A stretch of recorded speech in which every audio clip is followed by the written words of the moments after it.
जगन्नाथ सरोज कुमार आउ गोटे motivational speech रे आपन को स्वागत। कहीं व्यर्थ चिंता करूचंती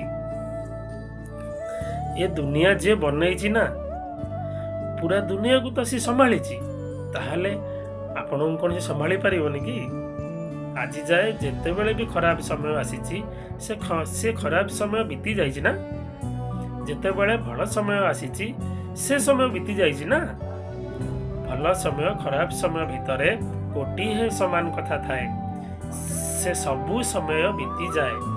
ताहले चिंता करंतुनी आपण को जी तैयारी करिछि आपणक पई से समाधान भी से रखिछि समस्या आसीबो टिके धैर्य धरी नेबे टिके समय अपेक्षा करि नेबे से समय आपे पळेइबो समस्त को दिने ना दिने मरिबार अछि एई समस्या भितर ही जीवन जीवा को अछि अंबानी भी समस्या अच्छी आउ गरीब लोकंकर भी समस्या अच्छी समस्ते समस्या सहित ही रहिबे। जय जगन्नाथ।